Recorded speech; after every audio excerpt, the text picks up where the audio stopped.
T-city news पहुंचाएगा आप तक हर खबर।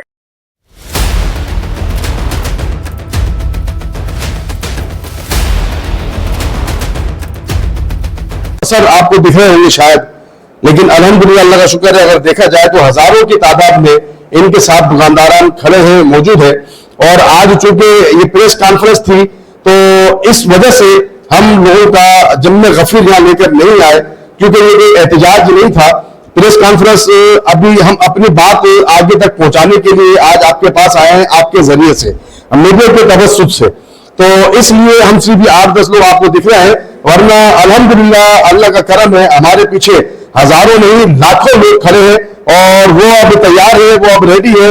जैसा आप लोगों में से बहुत सारे लोगों ने देखा पिछले कुछ दिनों के जो शाहीन कॉम्प्लेक्स आईबीसी सदर पर हमने एहतजाज किया था, उस एहतजाज में जो आवाम आपने देखी कराची की तारीख में, मैं नहीं समझता कि ताजिरों ने, सियासी पार्टी और मजहबी पार्टियों की बात मैं नहीं करता, ताजिर बिरादरी में कभी भी इतनी बड़ी तादाद में इतना बड़ा मजमा इकट्ठा नहीं किया था। लेकिन उस वक्त भी जब हमने मजमा इकट्ठा किया तो हमारे को लॉलीपॉप दिए गए। आईबीसी सदर में बैठ के हमारे साथ कुछ पुलिस अफसरान, कुछ सरकारी अहदेदार और इनका जो अब्दुल कुद्दूस मेमन, जिसका भी मुतालबा किया कि इसको बरतरफ किया जाए।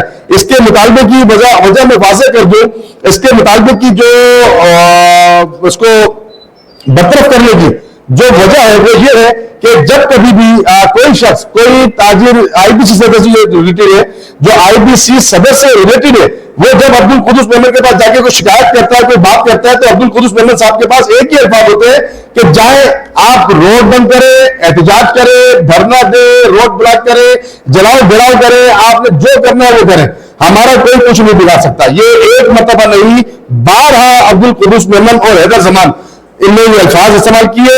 ये हमारे दुकानदारों के साथ, जो स्टार कस्टमर है, जो बिल पे करते हैं, उनके साथ हैदर जमान और अब्दुल कुद्दूस मेमन और ये लोग नाज़ेबा अल्फाज इस्तेमाल करते हैं, बदतमीजियां करते हैं, हमारे दुकानदारों को अपने ऑफिस से निकालने की धमकियां देते हैं कि हम अपने ऑफिस से तुम्हें बाहर निकाल देंगे, यहाँ से चले जाओ। इसलिए हमारा ये मुतालबा बनता है कि अब्दुल कुद्दूस मेमन को और हैदर जमान, इन दोनों को फौरन से बेचकर हम चाहते हैं कि इन बदतमीज लोगों को बरतरफ किया जाए और इनको आगे किसी और आईबीसी में भी जगह ना दी जाए। वजीर आजम साहब भी आए थे, फेडरल मिनिस्टर्स भी आए थे, हमारे सिंध के लीडर भी आए थे। उन्होंने चीफ मिनिस्टर से भी, प्रोविंशियल टीम के साथ बिल्कुल ये रिक्वेस्ट की, गवर्नर ने भी की, हर एक ने की। अब के इलेक्टेड, क्योंकि आपको पता है 18 अमेंडमेंट के बाद एक सेपरेट इदारा कराची के लिए, तो मैं समझता हूँ कि सदर जरदारी साहब एक अच्छा रोल अदा करेंगे और ये जुल्म, ज्यादती, लोड शेडिंग वगैरह खत्म करेंगे और इस कराची को मजीद तरक्की दिलवाएंगे। के इलेक्ट्रिक है जिसने कराची तबाह बर्बाद किया, लोगों की जेबें खाली की हैं और जरा रहम नहीं है उनके ऊपर। सर, आप समझते हो कि ताजिर बरादरी को इंसाफ मिलेगा? क्यों नहीं मिलेगा? ताजिर बरादरी हर दुख में पाकिस्तानियों के साथ होती है। आपके ऊपर टैक्स लगे, ताजिर बरादरी होती है साथ, आपके ऊपर कोई तकलीफ हो, ताजिर बरादरी होती है। तो ताजिर बरादरी क्यों नहीं सक्सेस हासिल करेगी? वो इंशाल्लाह ताला कामयाबी हासिल करेंगे। और अपने लिए तो एक दुकान है ना ताजिर की, एक घर है, करोड़ों लोगों की आवाज बन के निकले हैं। बहुत शुक्रिया आपका।